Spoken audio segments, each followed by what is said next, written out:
Assalamualaikum warahmatullahi wabarakatuh. Ketemu lagi dengan saya di sini di Almina Lubis di Channel of Education Discuss Online. Bersama dengan saya di sini sudah ada mahasiswa pemenang program holistik pembinaan dan pemberdayaan desa atau PHP 2D 2021. Mari kita berkenalan terlebih dahulu. Ya, nama saya Al-Qudri Yusra Marpaung, kelas SK 6B. Di sini saya sebagai ketua kelompok PHP 2D. Perkenalkan, nama saya Muhammad Afan Sitorus dari kelas SK 6B dan saya ketua dari HMPS SK dan saya juga sebagai anggota di kelompok PHP 2D. Oke, baik, selamat buat pemenang ya, kalian ya. Oke. Program Holistik Pembinaan dan Pemberdayaan Desa atau PHP 2D itu dulunya program Hibah Bina Desa. Bisa kalian jelaskan apa sih sebenarnya PHP 2D itu? Jadi PHP 2D ini program holistik pembinaan dan pemberdayaan desa ya. Ini salah satu program dari Kampus Merdeka ya, di mana Kampus Merdeka programnya kan sudah banyak yang direalisasikan ya, seperti kampus mengajar, lalu ada PHP 2D ini. Kemudian yang sama seperti PHP 2D ini ada program Wira Desa, ada PKM, kemudian ada P3D. Nah, P3D ini itu lanjutan dari PHP 2D yang udah sukses nanti memang. Oke, baik. Apa judul proposal yang kalian ajukan kemarin? Judul proposal kami itu implementasi sistem penanggulangan bencana banjir di desa-desa perlopongan. Oke, baik. Apa motivasi adik-adik untuk mengikuti kegiatan program ini? Motivasinya itu memang lebih ke menambah ilmu gitu.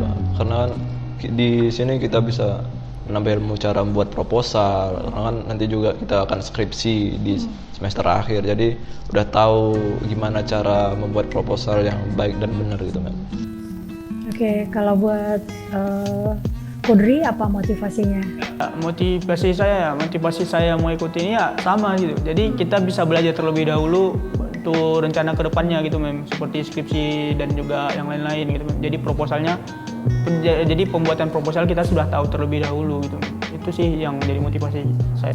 Itu jadi motivasi kalian ya.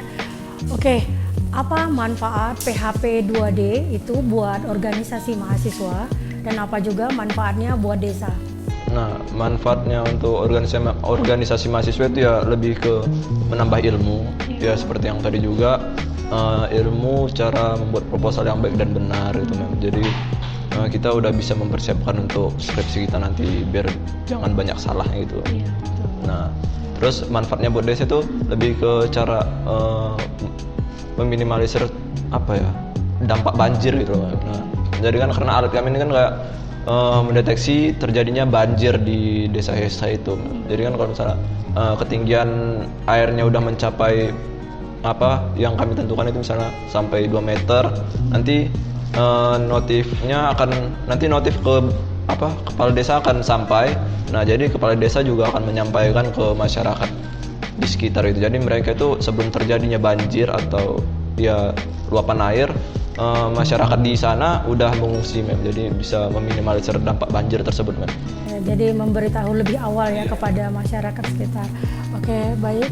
Apa saja syarat kriteria kriteria pengusul untuk program ini? Kalau syarat-syaratnya nggak ada sih lebih ke yang penting mereka itu mahasiswa aktif, terus mengikuti organisasi atau UKM-UKM yang ada di kampus seperti BEM, HMPSSK, HMPSSI, UKMI, terus Gempar. Nah, kebetulan kami dari HMPSSK mengajukan 2 judul dan 1 yang lulus ya. Kalian mengajukan 2 judul ya, alhamdulillah 1 yang lulus. Oke. Jadi intinya untuk kriteria pengusul itu semua mahasiswa boleh, tapi yang terlibat di dalam organisasi kemahasiswaan ya. Oke, baik. Ini kita masuk ke dalam ruang lingkup PHP 2D. Itu apa saja sih ruang lingkup PHP 2D itu? Ya, untuk ruang lingkup PHP 2D ini ada 11 ya memang. Iya. Ada 11 ya, seperti pengentas kemiskinan, itu kemudian ada pendidikan, ada di kesehatan, ada di ketahanan pangan terus keanekaragaman hayati. Lalu ada mitigasi bencana. Kemudian ada budaya dan seni, industri kreatif, pariwisata dan manufaktur.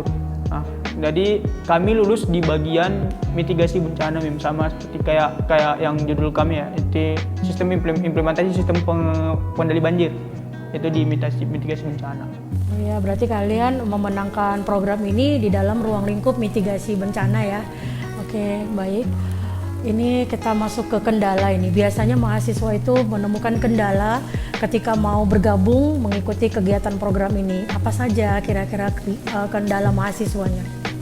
Kendala mahasiswa itu yang biasanya terjadi itu lebih ke informasi karena nggak semua mahasiswa yang mendapatkan informasi PHP 2D, tapi sebenarnya banyak juga yang mengetahui, tapi ada yang mengetahui tapi nggak peduli gitu.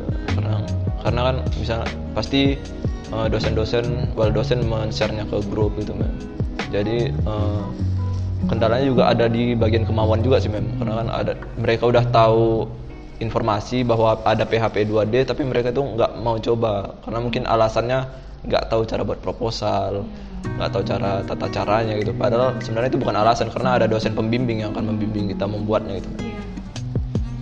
Menurut Kudri apa kira-kira kendalanya? Ya, kalau dari kendala para mahasiswa itu ya sama gitu mereka tuh nggak peduli tentang informasi yang sudah di-share gitu, bukan nggak peduli, lebih ke cuek gitu sesudah di-share nih misalnya di grup WA kan diberi informasi ada program ini nih gitu, mereka cuma jawab di chat gitu, oke Pak, makasih Pak gitu ya, tapi nggak ada timbal baliknya gitu, nggak di follow up lagi ke depannya, ikut gimana Pak cara ikutnya gini Pak, nggak ada gitu. Jadi lebih ke sama ya, kemauan mereka itu nggak ada gitu. Berarti informasinya sebenarnya sudah ada ya, tinggal kemauan mahasiswanya aja ya.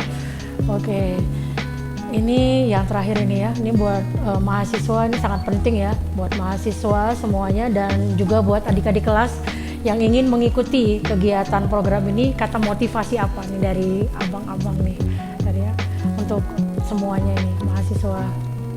Kalau dari saya motivasinya ya coba dulu gitu, jangan takut gagal.